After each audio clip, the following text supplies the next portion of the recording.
Soul Land 2 Chapter 475. Kawan, terima kasih atas bantuan Anda. Kita harus berurusan dengan pasukan manusia nanti. Guo Yuhao berkata ketika dia melihat dua binatang jiwa besar yang kuat di depannya. Titan Snow Devil King mengangguk dan berkata, karena permaisuri salju berkata kita harus mendengarkanmu. Kami akan mengikuti pengaturannya. Raja beruang es mengangguk dan berkata, ya, kakek, apapun yang Anda ingin Little Bai lakukan, Little Bai akan lakukan. Kakek, wajah Titan Snow Devil King berkerut sedikit. Ini bukan pertama kalinya dia mendengar Raja Beruang Es memanggil Guo Yuhao itu. Selanjutnya, Raja Beruang Es bahkan sengaja memanggil Guo Yuhao itu sepanjang waktu. Dia berusaha menunjukkan seberapa dekat Guo Yuhao dengan permaisuri salju. Guo Yuhao telah mencoba untuk memperbaikinya beberapa kali, tetapi sangat sulit untuk menghentikan seseorang dengan pikiran satu jalur seperti dia. Jadi dia akhirnya menyerah dan membiarkan beruang memanggilnya apapun yang dia inginkan. Guo Yuhao berkata, seperti ini Guo Yuhao mulai merencanakan beberapa pengaturan. Setelah melalui Ultimate Soldier Plan, dia mampu memimpin tim prajurit elit dalam pertempuran skala kecil, bahkan jika dia tidak mahir dalam memimpin pasukan besar. Tentu saja, skala kecil di sini merujuk pada jumlah orang yang terlibat, dan bukan. Selama setengah bulan terakhir, pangkalan militer Kekaisaran Sun Moon sangat sibuk. Sejak mereka mendirikan markas mereka mulai mengambil tindakan dalam ayunan penuh. Investasi awal tentu membutuhkan waktu. Misalnya, ada pemasangan semua jenis peralatan, deteksi lokasi rinci semua jenis mineral dan cara menambangnya. Hanya setelah menambang semua mineral itu mereka dapat berbicara tentang pemurnian, pengumpulan, dan transportasi. Setelah lebih dari 10 hari membangun, fondasi dasar kurang lebih didirikan dengan bantuan Legiun Insinyur Phoenix Jiwa. Setelah itu, tibalah saatnya untuk menambang mineral. 11 pembuluh darah ditemukan di sini. Vena-vena ini saling berpotongan, dan masing-masing memiliki jumlah cadangan yang berbeda. Namun, semuanya mengandung logam langka berkualitas tinggi. Di antara mereka, logam langka yang diproduksi oleh dua vena memiliki kualitas yang sangat berharga. Dengan situasi seperti itu, seluruh proses penambangan semakin intensif. Selanjutnya, menurut penelitian mereka, di antara 11 vena, 6 meluas sampai ke Kekaisaran Dowling. Ini juga berarti bahwa mereka akhirnya mengarah ke Kekaisaran Dowling, tempat vena logam langka lebih lanjut dapat ditemukan dan dikendalikan. Setelah 10 hari, bala bantuan Kekaisaran Sun Moon tiba. Kumpulan bala bantuan ini tidak memiliki kekuatan bertarung, tetapi mereka adalah tim penambangan logam langka terbaik di Kekaisaran Sun Moon. Ada lebih dari 5.000 dari mereka, dan mereka membawa sejumlah besar mesin. Setelah tiba di pangkalan, mereka segera mendirikan tenda dan duduk. Legiun Insinyur Jiwa Phoenix dan lebih dari 20.000 tentara berkoordinasi dengan tim profesional ini dan memperluas skala yayasan. Pada saat yang sama, mereka mulai menambang. Setelah setengah bulan, aliran logam langka tanpa henti telah ditambang, dan sedang dimurnikan. 24 lubang digali untuk melakukan operasi penambangan. Tidak ada waktu yang terbuang sama sekali. Kekaisaran Sun Moon sangat menyadari bahwa 3 kerajaan dari Douluo kontinen yang asli juga akan mencoba untuk mendapatkan logam yang semakin langka ketika alat jiwa menjadi lebih relevan dalam perang. Jika mereka tahu bahwa ada begitu banyak pembuluh darah besar di Kekaisaran Jiwa Surgawi, mereka pasti akan mempertaruhkan segalanya untuk merebut sumber daya ini. Inilah sebabnya mengapa instruksi pertama, Chuzi adalah bahwa mereka tidak boleh memperingatkan mereka dari Kekaisaran Dowling, atau membiarkan mereka mencari tahu apa yang sedang terjadi. Kedua, mereka harus menambang semua logam langka dengan kecepatan secepat mungkin. Lebih dari 3.000 alat jiwa tipe penyimpanan digunakan untuk mengangkut mesin skala besar. Dalam keadaan normal, mesin ini cukup untuk menambang lebih dari 3 kali jumlah vena yang ada saat ini. Mereka dibawa karena Kekaisaran Sun Moon ingin bekerja secepat mungkin. Seluruh operasi penambangan berjalan lancar. Alat jiwa pengintai udara ada di mana-mana, melakukan pengawasan ketat pada Kekaisaran Dowling. Setelah sesuatu ditemukan, Legiun Insinyur Jiwa Phoenix akan dapat bereaksi dalam waktu secepat mungkin. Mengingat kekuatan Legiun Insinyur Phoenix Jiwa, mereka akan dapat bertahan untuk waktu yang lama bahkan jika mereka bertemu tentara 100.000 orang. Selain itu, mereka bahkan mendapat bantuan tentara 20.000 orang. Ada banyak formasi jiwa yang dikerahkan di tanah. Alat jiwa skala besar telah sepenuhnya dibangun, dan cukup untuk menghadapi pertempuran yang sudah berjalan lama. Chuzi juga menginstruksikan pasukan Kekaisaran Sun Moon untuk mengirim lebih banyak bala bantuan. Bukannya dia tidak percaya diri dengan bala bantuan saat ini yang mereka miliki, itu karena Huo Yuhao telah muncul. Sudah setengah bulan, dia telah menunggu setengah bulan, tetapi Huo Yuhao belum muncul untuk menyebabkan kerusakan. Chuzi segera sampai pada kesimpulan, Huo Yuhao memang telah pergi saat ini. Tapi apa arti kepergiannya? Itu berarti dia pergi untuk mendapatkan lebih banyak bala bantuan. Tidak banyak waktu yang diperlukan untuk melakukan perjalanan dari timur laut Heavenly Soul Empire ke Shrek Academy. Ketika dia kembali, dia mungkin membawa banyak orang kuat dari Shrek Academy bersamanya. Chuzi telah mengerahkan 2 legiun insinyur jiwa karena alasan ini. Kedua legiun insinyur jiwa ini menonton Akademi Shrek. Setelah Master Jiwa dari Akademi dikerahkan, mereka akan bertugas mencegat mereka. Pada saat yang sama, pasukan di Kekaisaran Jiwa Surgawi diinstruksikan untuk meningkatkan tekanan mereka pada Kekaisaran Jiwa Surgawi. Jika Kekaisaran Sun Moon tahu bahwa rangkaian pengaturan ini semua untuk satu orang, banyak orang pasti akan terkejut. Namun, Juzi sangat percaya bahwa ini perlu. Menurutnya, Huo Yuhao hanya akan menimbulkan ancaman yang lebih besar bagi mereka. Pada saat ini, Juzi sedang mengumpulkan intelijen dari segala arah di tenda komandan. Dibandingkan dengan 3 kerajaan dari benua Douluo asli, Kekaisaran Sun Moon sangat khusus tentang pengawasan dan kecerdasan. Ini terutama benar setelah Juzi menjadi marsal dari ketiga pasukan. Perintah pertamanya adalah memperluas lini produksi alat-alat jiwa pengawasan udara. Lebih banyak harus diproduksi. Pada saat yang sama, dia meminta lebih banyak dana dari Su Tianran untuk mempercepat penelitian mereka dalam alat jiwa ofensif ketinggian tinggi. Menempati langit adalah komponen yang sangat penting dari pengumpulan intelijen. Pada saat yang sama, itu sangat penting untuk perang. Hanya saja alat jiwa udara sederhana masih tidak efektif dalam pertempuran untuk supremasi udara, dibandingkan dengan guru jiwa dan insinyur jiwa. Chuzi duduk di kursi komandan dan melihat laporan. Dia mengungkapkan ekspresi agak ragu-ragu di wajahnya dan bergumam. Apa yang terjadi? Bagaimana tidak ada gerakan sama sekali? Di Akademi Shrek, dia tidak bisa mengerahkan banyak alat jiwa pengintai udara untuk melakukan pengawasan. Namun, dia sudah mengirim banyak pengintai untuk mengamati setiap gerakan Akademi. Shrek Academy sangat tenang selama periode waktu ini. Dia secara alami tahu bahwa Sekte Tang adalah alat jiwa yang diproduksi secara massal. Meskipun dia tidak tahu apa yang sebenarnya mereka hasilkan, dia tidak terlalu khawatir. Kesenjangan dalam keahlian tidak bisa ditutup dalam 1 atau 2 hari. Ini berlaku bahkan untuk Xuan Ziwen. Tidak peduli sekuat apa dia hanya satu orang. Ada sekelompok orang yang sama berbakatnya dengan Guru Xuan di Kekaisaran Sun Moon. Dari segi sumber daya, Kekaisaran Sun Moon juga jauh lebih kuat. Yang paling penting, apakah itu Sekte Tang atau Akademi Shrek, mereka tidak punya cukup waktu untuk menutup kesenjangan. Yuhao, apakah kamu sudah menyerah? Tidak, saya tidak percaya Anda akan melakukan itu. Itu bukan karaktermu. Anda harus dapat memberitahu apa yang kami coba lakukan. Bagaimana Anda bisa menyerah begitu saja? Tapi di mana kamu? Mengapa tidak ada pergerakan dari Shrek Academy? Jangan bilang kau pergi ke kerajaan Dowling. Anda tidak akan melakukan itu. Mengingat kecerdasan Anda, kekuatan utama Kekaisaran Dowling adalah dengan kekuatan yang tersisa dari Kekaisaran Jiwa Surgawi. Mencoba untuk melawan Kekaisaran kita. Anda harus tahu bahwa mereka akan kalah jumlah jika kita menekan mereka. Karena itu masalahnya. Di mana tepatnya Anda berada? Apakah ada sesuatu yang lebih penting daripada menghentikan saya? Tidak. Kurasa tidak. Anda harus melakukan sesuatu. Dan saya yakin Anda akan memiliki sesuatu untuk ditunjukkan kepada saya. Kecuali kalau ekspresinya sedikit berubah. Dia tidak mau berpikir lebih dari itu. Dia juga percaya bahwa itu tidak akan terjadi. Mengingat kemampuan Yuhao saat ini, ada sangat sedikit yang bisa menyakitinya.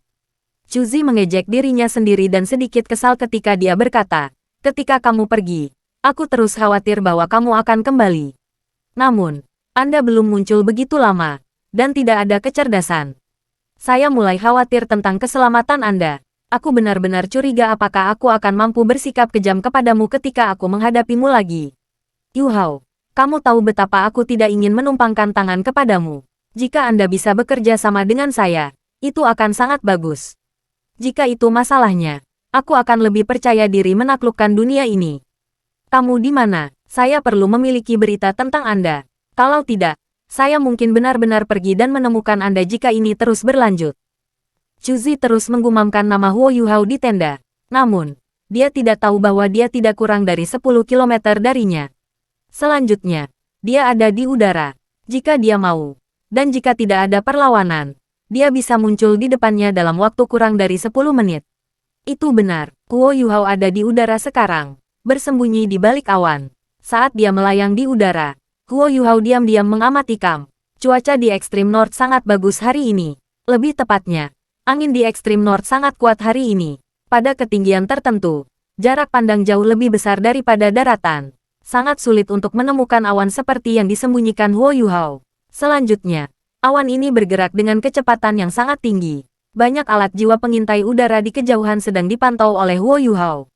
Alat jiwa ini sangat tersebar. Selain itu, mereka semua adalah jenis alat pengintai jiwa yang berbeda. Ada alat jiwa pengintai all-round sekitar 1000 meter di udara, dan detektor osilasi pada ketinggian 500 meter.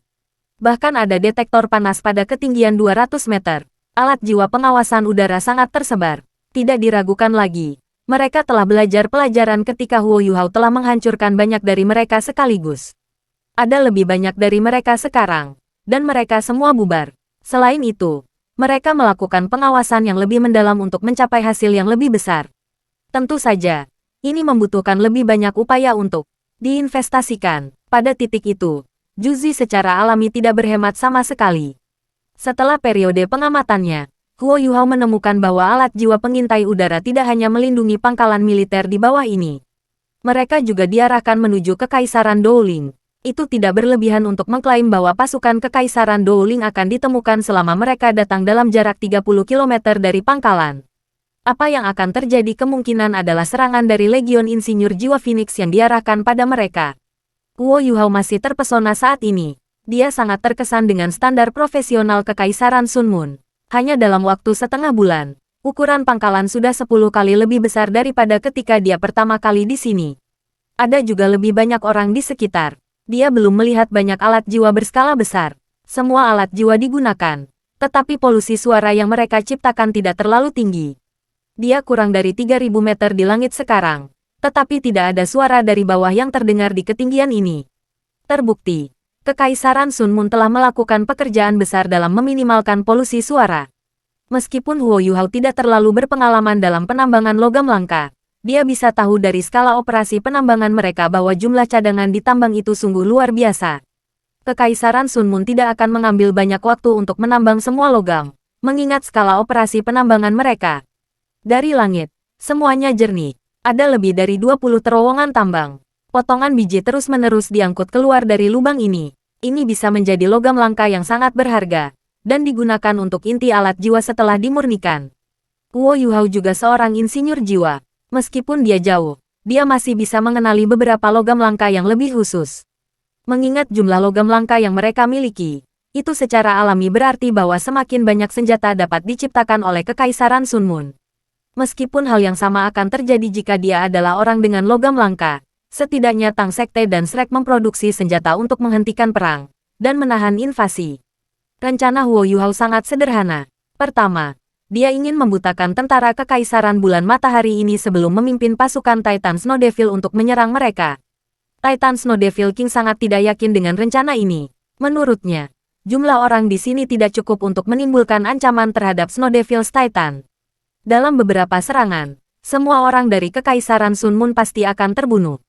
Namun, Guo Yuhao memperingatkannya bahwa ada banyak senjata ampuh di dunia manusia. Bahkan jika dia adalah makhluk jiwa, hidupnya masih dalam bahaya. Titan Snow Devils adalah spesies binatang buas paling kuat di ekstrim North. Mereka memiliki kekuatan yang sangat menakutkan. Tubuh mereka adalah senjata dan kemampuan terkuat mereka. Kekuatan mendominasi mereka adalah mimpi buruk bagi musuh-musuh mereka. Namun, tubuh mereka sangat besar, yang menjadikan mereka sasaran empuk alat jiwa. Guo Yuhao berhasil meyakinkan Raja Snow Devil Titan dengan nama Ratu Salju.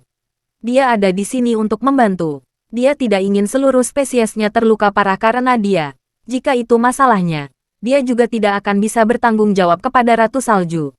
Setelah mengamati selama beberapa waktu, Guo Yuhao dengan hati-hati mundur. Dia terlalu mudah terlihat pada hari itu jika dia mengambil tindakan. Hasilnya akan lebih baik di malam hari. Dia diam-diam kembali ke tempat Snow Devil's Titan ditempatkan, dan sedikit mengubah rencana asli mereka. Raja Taisno Snow Devil memimpin spesiesnya sendiri, serta Raja Beruang Es, untuk beristirahat sebentar. Ratu Salju tidak mengizinkan Raja beruang es untuk membawa spesiesnya sendiri. Ini karena Raja Beruang Es akan pergi bersama mereka setelah ini. Jika dia membawa bangsanya sendiri, dia akan ditempatkan di tempat yang sulit nanti. Yang mereka butuhkan sekarang adalah menunggu malam tiba. Waktu perlahan berlalu, dan langit perlahan berubah gelap. Sesosok diam-diam terbang keluar dari salju di kejauhan. Lebih banyak tokoh mengikuti, dan perlahan-lahan berserakan. Mereka semua perlahan bergerak maju. Mereka meringankan langkah mereka dan berusaha untuk tidak mengeluarkan suara saat mereka bergerak maju. Semuanya maju menuju target yang sama. Sosok di depan semua orang, dengan ketinggian sekitar 2 meter, bukan Huo Yuhao. Dia adalah pria kekar dengan fisik yang sangat berotot. Ketika binatang buas mencapai tingkat tertentu, mereka bisa berubah menjadi penampilan manusia, dan Raja Tan Snow Devil tidak terkecuali. Namun, binatang buas tidak mau melakukannya kecuali itu perlu. Mereka hanya bisa melepaskan kekuatan terbesar mereka di negara asal mereka. Saat ini, mereka melakukan ini untuk menyembunyikan diri. Dalam rencana Huo Yuhao, Raja Tai Snow Devil jelas memainkan peran paling penting. Bagaimana dengan Huo Yuhao? Saat ini, dia tidak sendirian dalam terbang menuju langit. Ada lemak besar di sampingnya. Jika seseorang tidak cukup jeli, mereka akan menganggap bahwa itu adalah babi yang terbang di langit. Huo Yuhao sedikit tidak berdaya ketika dia bertanya kepada Raja Beruang Es, "Baik kecil, mengapa kamu dalam bentuk ini? Ah Tai terlihat lebih normal darimu." Babi itu memang Raja Beruang Es.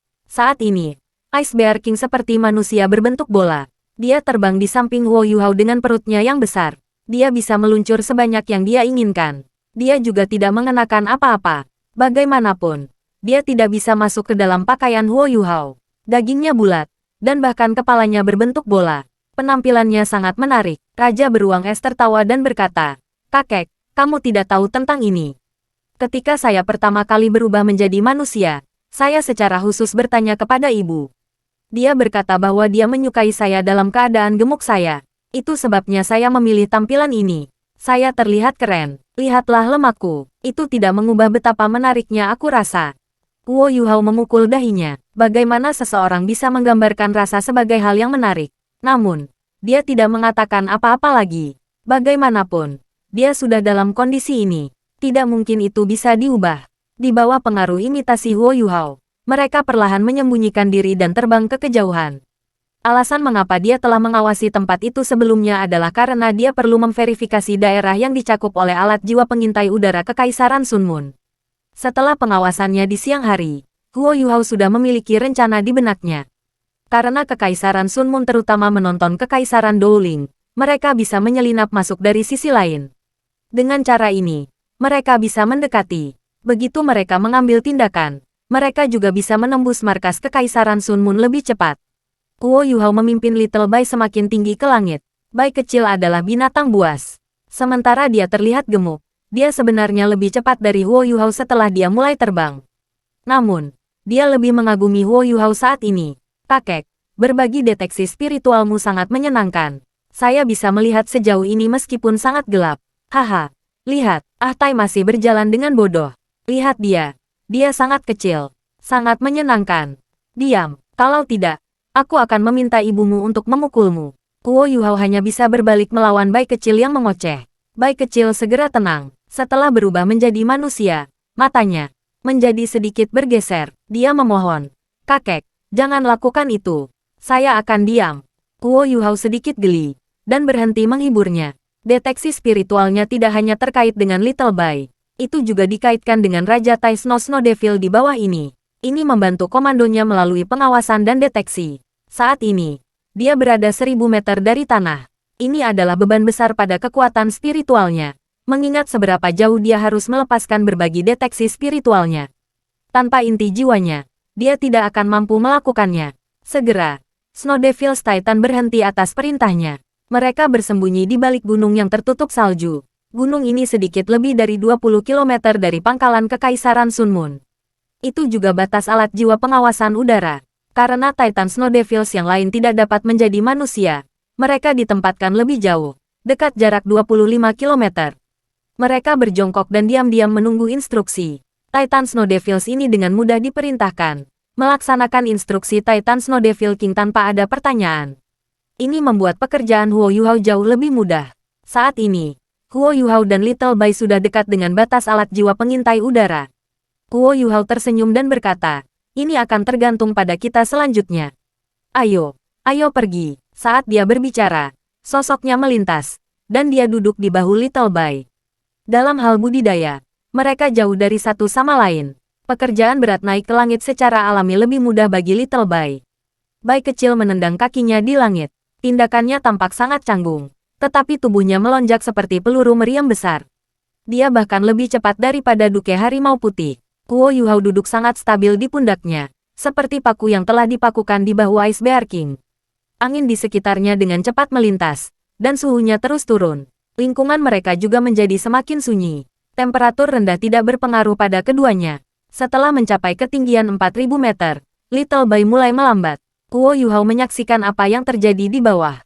Dia hanya bisa melihat kilatan cahaya dari pangkalan Kekaisaran Sun Moon. Bai kecil, sudah waktunya. Di sini, kata Huo Yuhao. Baik, Bai kecil mengakui kata-katanya, dan melambat lebih jauh. Dia mampu bangkit bersama Raja Tai Snow Snow Devil di Extreme North, dan Ratu Salju tidak punya pilihan selain membawanya pergi untuk melindungi pemerintahan Raja Tai Snow Snow Devil. Fakta saja menunjukkan betapa kuatnya dia. Hanya saja kehadiran Snow Empress membuatnya tampak sangat tidak berbahaya. Jika seseorang benar-benar menganggapnya sebagai sasaran empuk untuk digertak, dia pasti akan menghukum orang itu. Huo Yuhao tersenyum dan berkata, Bai kecil, terserah kamu sekarang.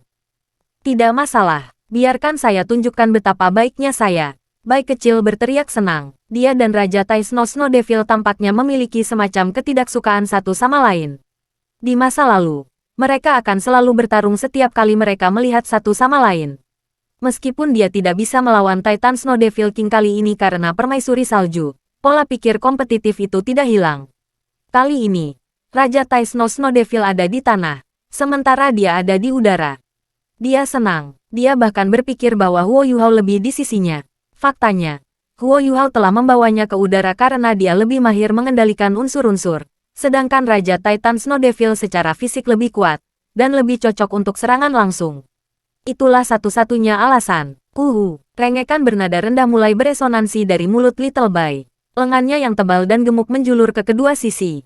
Cahaya biru suram mulai memancar darinya, dan ia mulai membesar. Dia kembali ke bentuk aslinya. Dia ingin menunjukkan kemampuan penuhnya di depan Huo Yuhao. Untuk melakukannya, yang terbaik adalah jika dia dalam bentuk aslinya. Raja beruang es bersinar dengan lingkaran cahaya biru es di langit malam. Tingginya hampir 30 meter. Tubuhnya seperti gunung kecil, tetapi ia masih bisa tetap terpaut di udara. Matanya, yang sangat kecil sebelumnya, mulai mengembang bersama tubuhnya. Murid-muridnya memancarkan cahaya biru gelap.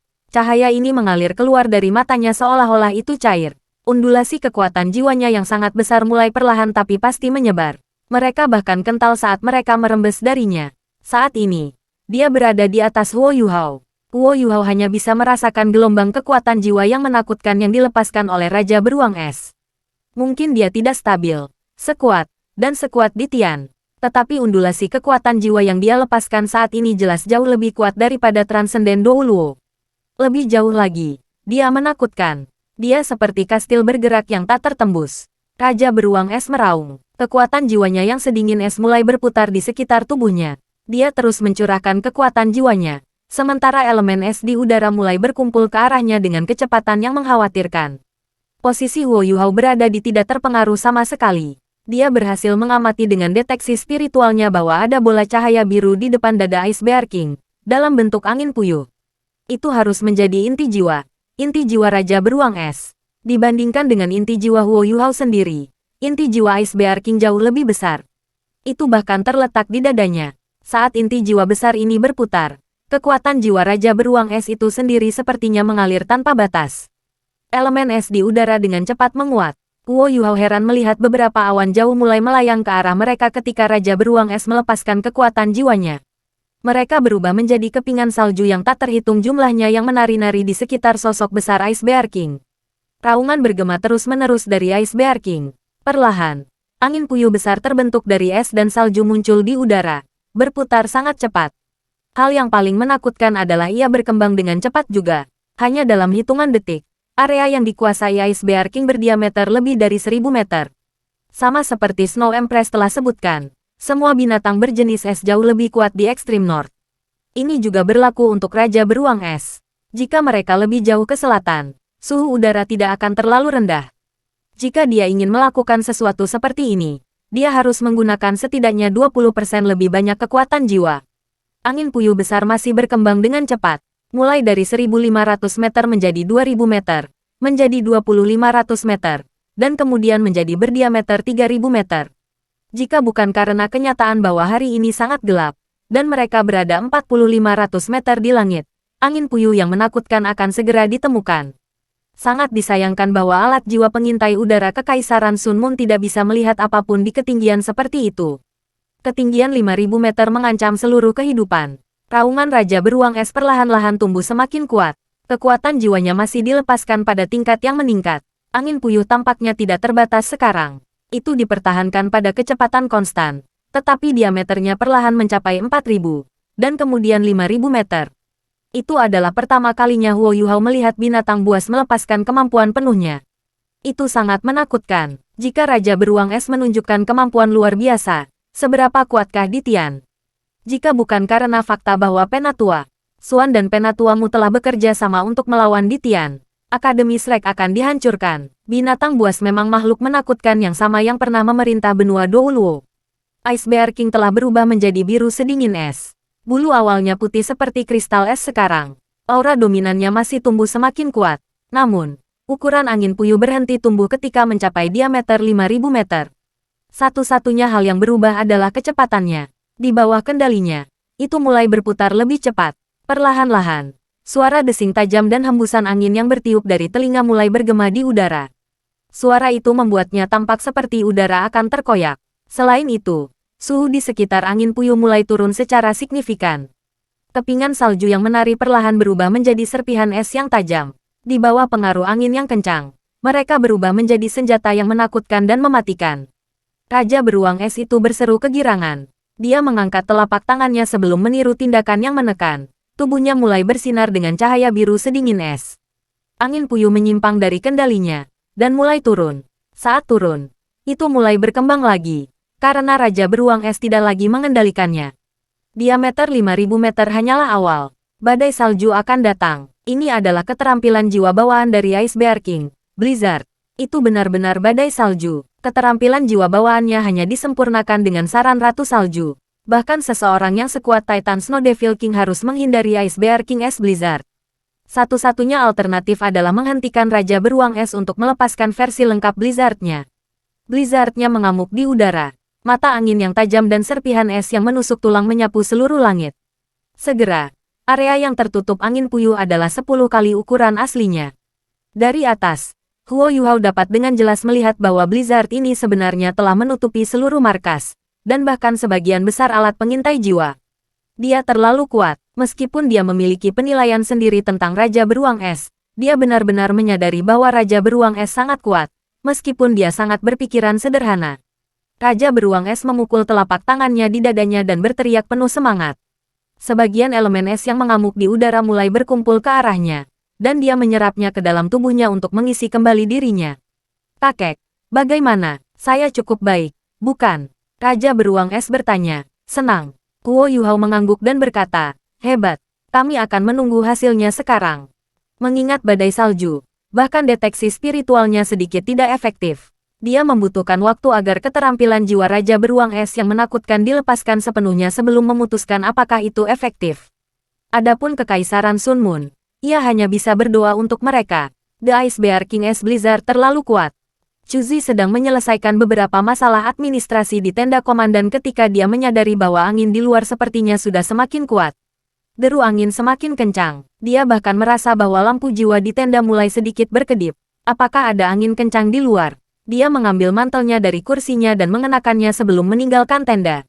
Ketika dia pertama kali membuka tirai, dia merasakan embusan angin dingin yang menyapu wajahnya. Dia menggigil. Dingin sekali. Angin dingin melolong. Depresi terbentuk di permukaan semua tenda. Di udara, kepingan salju menari dan turun. Selain itu, angin dan kepingan salju menghantam pangkalan semakin keras.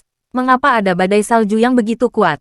Sejak dia tiba, Juzi berpikir bahwa dia perlahan-lahan beradaptasi dengan kondisi yang ketat. Namun, badai salju malam, Ini tampaknya agak terlalu ekstrim. Pasukan. Sini, seorang anggota Legiun Insinyur Phoenix Jiwa bergegas di depannya, siap menerima pesanan. Chuzi berkata, cepat, bantu aku mewariskan perintah agar semua orang waspada terhadap angin. Jika terlalu kuat, gunakan beberapa alat jiwa berat untuk menahan tenda. Juga, jangan lupa untuk tetap hangat. Iya, polisi itu segera pergi. Namun, angin masih semakin kuat. Chuzi kembali ke tendanya dan menutup tirai. Kemahnya didukung oleh alat-alat jiwa. Kehangatan di dalam membuatnya menghela napas lega. Tidak terhindarkan bagi seseorang untuk merasa jauh lebih santai bergerak dari dingin ke tempat yang lebih hangat. Namun, dia masih mengerutkan alisnya. Ada sejumlah besar vena logam langka di sini, meskipun kondisinya cukup ketat.